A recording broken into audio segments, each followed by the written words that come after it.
It was 28 years ago this weekend on January 18th, which is Saturday from this weekend, that Oscar De La Hoya defeated Miguel Angel Gonzalez and won, or actually retained, his WBC 140-pound title.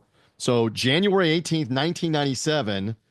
And it was part, and you'll get into this, of a year where Oscar was busy throughout the year. Hey, let's hear it for activity, but tell me about the win over Miguel Angel Gonzalez to retain his title.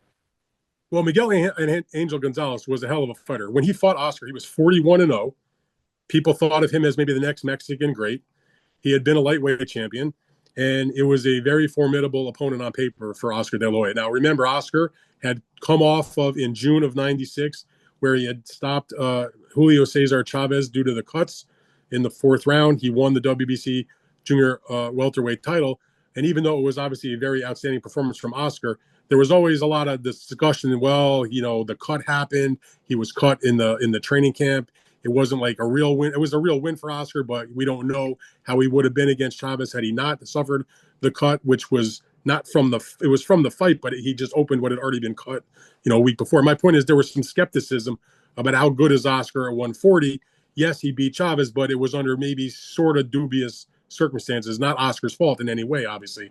But now let's see him against a real guy like Miguel. Not that Chavez wasn't a real guy, but a really top level fighter in Miguel Angel Gonzalez, who was, like I said, a really outstanding fighter and was highly, highly regarded, and had a great record and was fun to watch, and had been a champion in the 135-pound weight class. So they fought this fight, Thomas and Maxner. This was like one of the big HBO pay-per-views that Oscar was so used to doing for so long. And when I tell you that Oscar De La looked fantastic in this fight, he looked fantastic. He jabbed the life out of Miguel Angel Gonzalez. This was a text. They should show the way Oscar jabbed in this fight in like classrooms if they're teaching boxing about how to throw a jab and how to use your jab effectively. It was a superb performance. He ended up winning the fight, going away 117 to 111 on one scorecard, 117 to 110 on one card, and 117 to 109 on the other card. And he had a tremendous performance. Gonzalez hurt himself in the fight by losing a point that didn't help him for hitting on the break. He did that twice, actually. One was for holding and hitting. One was for hitting on the break. Point is, he was frustrated. Oscar was whipping his ass, and it was an awesome performance from Oscar De La Hoya. It's actually one of the more underrated wins of his career because the Gonzalez didn't go on and have huge fights after this, but going in, this was a huge win. It's such a great win that Oscar doesn't get a lot of credit for. But what you mentioned about the activity level, get ready for the names that are in the activity level from 1997 after this January fight. Go. Like, we're lucky if we can get a top guy in the ring once in a year, right? Right. This is Oscar basically at his peak as a welterweight, going from junior welterweight into the welterweight division. He's entering his peak years.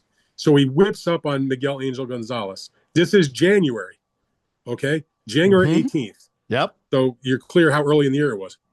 Less than 3 full months later, on April 12th, same year, not the next year, the same year, 3 months later or so, he goes and he challenges Pernell Whitaker and he wins the welterweight title in a close fight.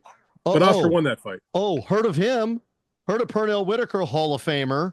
Now, 90 days after the January fight, by the way. Let's also discuss the facts of the business, because besides what Oscar's doing athletically in fighting the 5 times, he's one of the few boxers in the history of boxing that truly understood the business. He fought Miguel Angel on pay-per-view. He then fought a super fight against Pernell Whitaker on pay-per-view. He comes off of winning the welterweight title against Pernell Whitaker. You want to tell me it was controversial or not? Whatever. He still won the fight. Right. I thought he won the fight. He won the fight. It was a close fight. He doesn't go back on pay-per-view. He actually was willing to stay busy, to keep his name out there, and to go with the program that everybody involved in his career is trying to do to make him as big as possible, which was Top Rank, which was his promoter, and HBO, obviously his broadcaster. He took a non-pay-per-view fight against a very credible challenger in the one-loss, excellent David Camacho, and he stopped him in the second round in San Antonio in the Alamo Dome. By the way, 60 days later, June the 14th, after the Whitaker fight, 2 months later, he's back in the ring again in a world title fight. And then 3 months later, almost to the day, on pay-per-view. Now, granted, this was kind of a mismatch on paper, but a huge name. He goes back on pay-per-view, and he fights the legendary Hector Camacho. and he wins a Yes. shutout against Camacho. And Back and on and pay-per-view. okay, so wait a minute. Miguel Angel Gonzalez in January, Pernell Whitaker 90 days later in April. 60 days later, he fights this David Kamau in a non-pay-per-view, and then he fights Macho Camacho in September, and that is 4 fights in 9 months, and we're not even done with the year And yet. then in December, so slightly less than 3 months later, because this was September Right? 13th was the Camacho fight. December 6th is a fight on pay-per-view in Atlantic City. So he was spreading around. Remember, he fought Miguel Angel and Pernell in Vegas. He fought Camacho in San Antonio. He went back to Vegas for Camacho. Now he comes to the East Coast. He fights Wilfredo Rivera on HBO pay-per-view in Atlantic City. Wilfredo Rivera, excellent contender, had given a great fight twice to Pernell Whitaker, a good contender, obviously the underdog, and he stopped him in the 8th round. So that's 5 fights in 1 year. And he would have been the fighter of the year, except that was the year that Evander Holyfield upset Mike Tyson. So he never got the fight of the year Wow. award that year. Oscar won Right. it other year, but not in '97 because of What a what debate, Evander though, did. with 2 of the wins against Whitaker and Macho Camacho. What a debate for that boxer of the year, even with the Holyfield upset. And I'm just looking to further the point that the following year in 98, he fought what, twice that year, but then in 99, he fought 3 times. Are you hearing me say that that Oscar De La Hoya fought therefore 10 times in 3 years, kids? While we can't get, looking right at you, He Terrence was so Crawford, looking right at you, Terrence Crawford, to fight more than once a year after year Oscar. after year, TJ 10 Oscar times was in three so years. big. It was such a perfect situation. He would have his fight.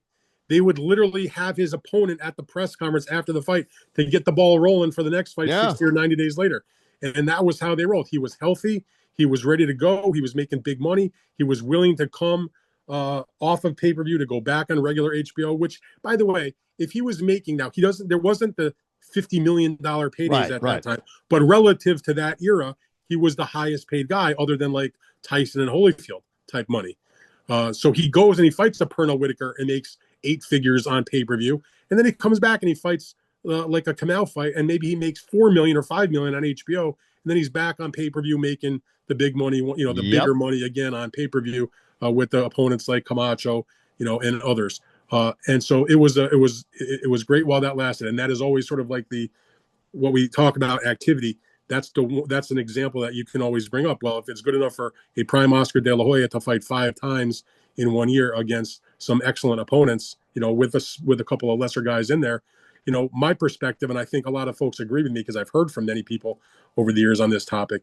If you are active and you're fighting like even 4 times, but much less 5 times, if you're taking on a couple of like lesser guys, no one's going to complain because you're also Agreed. fighting top guys. So if you're telling me you're going to go and fight Miguel Angel Gonzalez and Pernell Whitaker, and maybe Camacho was not at his best, but a huge name, you can get away with fighting a David Kamau and no one's going to say boo about it, particularly when it's not a pay-per-view. No problem. I say again, 10 fights in 3 years, 97, 98, and 99. The only thing is he was not going to win, like I said, the fighter of the year, because in 97, not only did Evander defeat Mike Tyson in their rematch, but he also went forward and defeated, and by one-sided ass kick and knockout in a rematch against Michael Moore to also win another big fight. So that was a huge year for Evander. So he deserved it in that year, but Oscar certainly had to be the runner-up.